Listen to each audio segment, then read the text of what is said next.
soon have become virtually impossible to stop them. Once they have a missile, once they have what they were building was incredible. And you got a little glimpse of it by the fact that when they came out, they started shooting all of their neighbors. Their neighbors weren't fighting with them. They were getting along okay with their neighbors.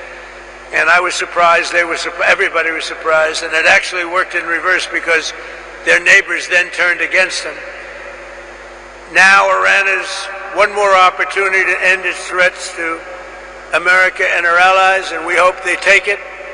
Either way, America and the entire world will soon be much safer and will be a much more secure planet. In addition to all of this, we're working on so many different things. You know, our economy was fantastic. We had a Dow at 50,000. They say it couldn't happen in 4 years. It wouldn't happen during my term. But if I got anywhere close, it would be a great success. Well, in my first year, we hit 50,000. And with the S&P, they said, even more difficult. They said it would be impossible to hit 7,000 on the S&P. And we hit that in our first term. And then, unfortunately, I called Pete, I called General Kane, I called a lot of our great people. We have great people. And I said, let's talk. We got a problem in the Middle East. We have a country known as Iran that for 47 years has been just a purveyor of terror, and they're very close to having a nuclear weapon. We can keep going and get that 50,000 up to 55 and 60 is no end, or we can take a stop and make a little journey into the Middle East and eliminate a big problem. And Pete, I think you were the first one to speak up. And you said, let's do it, because you can't let them have a nuclear weapon. So we are now having really good discussions. They started last night, a little bit, the night before that. And I think they're very good. They want peace. They've agreed they will not have a nuclear weapon, et cetera, et cetera. But we'll see. You have to get it done. But I would say there's a very good chance.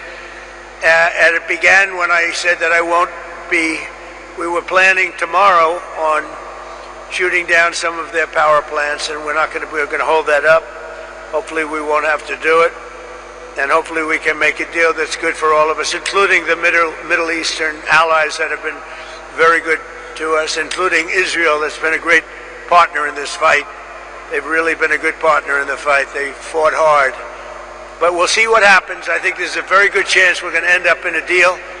And so we're giving it 5 days, and then we're going to see where that takes us. And I would say at the end of this period, I think it could very well end up being a very good deal for everybody. As good as if we went all the way and just literally annihilated the place, which if we don't have to do that, that would be a good thing, not a bad thing. In addition, after the appalling lines and massive disruptions at major airports nationwide last weekend, I am again demanding that Democrats in Congress immediately end their disgraceful shutdown of the Department of Homeland Security and restore the full funding for airport security and the TSA.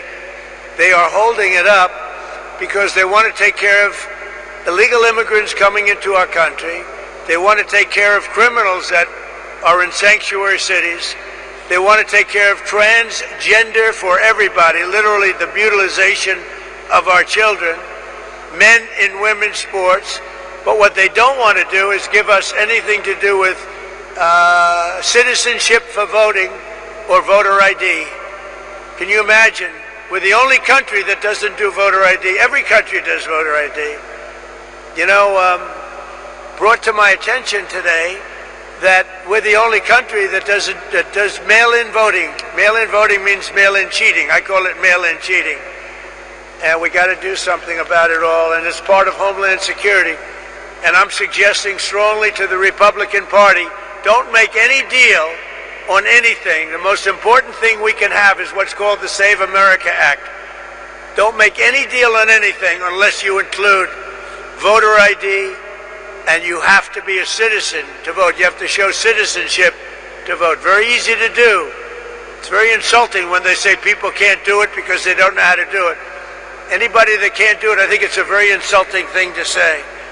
The Democrats are fully to blame with the struggle the great American public is going through at the airports. They're going through a big struggle right now, and we just put ICE in charge, and they're helping TSA, the agents, and they're working together so far very well.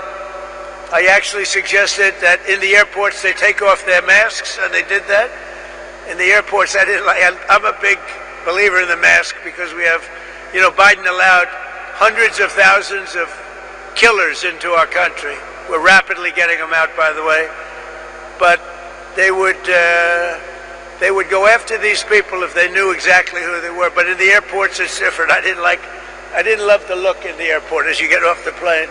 So I made a request and they agreed to it.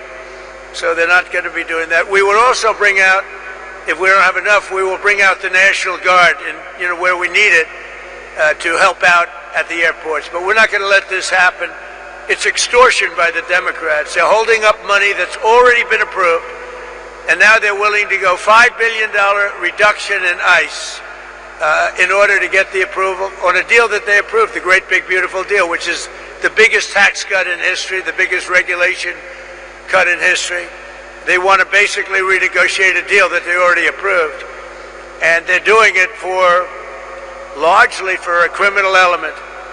So also the Democrats are putting our country at great risk during this period of time, a period that they call a war. They call it a war. We call it a military operation. Their leaders during this time are, as you want to say, they're in a never land. Schumer is gone. I mean, he's a Palestinian. He should be fighting on the side of Palestine. He's actually become a Palestinian leader. I don't know. I've never seen a man change so much. He used to be pro-Israel. Now he's pro-Palestine. I've never seen anything like it. And, he's worried he's going to lose this next election, which it only depends if anybody runs against him. America को धमकाने की Iran खत्म कर दी है। Iran से इस बार के मुज़ाकरात संजीदा नौयत के हैं। सदर डोनाल्ड ट्रंप का तकरीब से खिताब जो आपने मुलाहिज़ा किया। एक ब्रेक के बाद हाजिर होंगे न्यूज़ हेडलाइंस के साथ। आप देखते रहिए डॉन न्यूज़।